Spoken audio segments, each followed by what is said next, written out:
വീര്യം കുറഞ്ഞ മദ്യത്തിന്റെ നികുതി ഇളവിനെ ചൊല്ലി കോൺഗ്രസിൽ ഭിന്നത. കെ.സി. വേണുഗോപാലിന് പിന്നാലെ നികുതി ഇളവിൽ അതൃപ്തി പരസ്യമാക്കി രമേശ് ചെന്നിത്തലയും. മദ്യനയത്തിൽ നയപരമായ തീരുമാനമെടുത്തിട്ടില്ല എന്നും ഇനിയും മാറ്റം വരുത്താൻ കഴിയുമെന്നും രമേശ് ചെന്നിത്തല പറഞ്ഞു. ടാക്സേഷന്റെ കാര്യത്തിൽ നിങ്ങൾ ആരോട് വേണമെങ്കിൽ ചോദിച്ചു നോക്കുക. ബഡ്ജറ്റ് രഹസ്യമാണ് ടാക്സ് കുറയ്ക്കുകയും കൂട്ടുകയൊക്കെ ചെയ്യുന്നത്. അത് മറ്റാരെങ്കിലുമായിട്ട് പങ്കുവെച്ചാൽ ബഡ്ജറ്റ് ലീക്കാണ്, ബഡ്ജറ്റ് പുറത്തു വരികയാണ്. അങ്ങനെ പറയാൻ പാടില്ലാത്തതാണ്. അതാണ് എന്റെ പ്രശ്നം. പിന്നീട് അതാണ് രീതി. അതാണ്. എസ് വിനേഷ് കുമാറാണ് വിവരങ്ങളുമായി ചേരുന്നത്. വിനേഷ്, എന്താണ് ഇക്കാര്യത്തിൽ രമേശ് ചെന്നിത്തലയുടെ അഭിപ്രായം?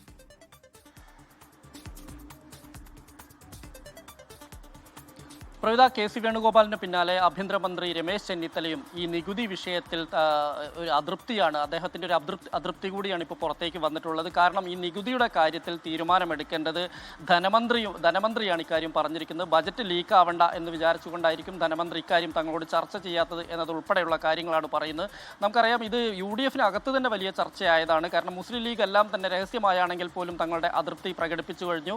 അതുപോലെ തന്നെ മറ്റുള്ള ഈ തെരഞ്ഞെടുപ്പ് കാലത്ത് UDF-ന് വലിയ പിന്തുണ മുസ്ലിം സംഘടനകൾ പോലും ഈ വീര്യം കുറഞ്ഞ മദ്യത്തിന്റെ നികുതിയുമായി ബന്ധപ്പെട്ട് മദ്യവുമായി ബന്ധപ്പെട്ടുള്ള വിഷയത്തിൽ വളരെ കൃത്യമായി തന്നെ അതിലൊരു എതിർപ്പ് പ്രകടിപ്പിച്ചിട്ടുണ്ട്. അതിന് പിന്നാലെ തന്നെയാണ് ഈ മന്ത്രിസഭയിലുള്ളവരും അതുപോലെ തന്നെ കോൺഗ്രസിലെ തന്നെ നേതാക്കളും ഈ VD സതീശനെതിരെ എന്ന് പറയാൻ വേണമെങ്കിൽ നമുക്ക്. കാരണം കെ.സി. വേണുഗോപാൽ ആ ഒരു നിലപാടാണ് സ്വീകരിച്ചത്. രമേശ് ചെന്നിത്തലയും, കാരണം ധനമന്ത്രിയും മുഖ്യമന്ത്രിയുമായ ആളാണ്, മുഖ്യമന്ത്രിയും എടുക്കേണ്ട തീരുമാനമാണ് ഇത്, അല്ലെങ്കിൽ തനിക്കതിൽ ഇതിനെക്കുറിച്ച് വലിയ ധാരണയില്ല എന്നുള്ളൊരു സൂചനയാണ് അദ്ദേഹം പറയുന്നത്. എന്തായാലും VD സതീശൻ ഒറ്റപ്പെടുമോ മന്ത്രിസഭയിൽ എന്നുള്ളത് മാത്രമാണ് എനിക്ക് കാത്തിരുന്നു കാണേണ്ടത്.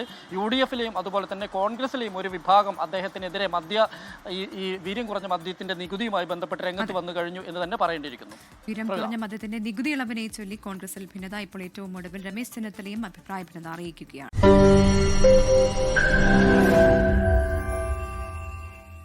ലോകത്തെവിടെയായാലും ഏത് സമയത്തും 24 വാർത്തകളും ഓഗ്മെന്റഡ് റിയാലിറ്റി പാക്കേജുകളും എക്സ്പ്ലെയിനറുകളും വിശദമായി കാണാൻ ഞങ്ങളുടെ YouTube ചാനൽ നിങ്ങൾക്ക് സബ്സ്ക്രൈബ് ചെയ്യാം.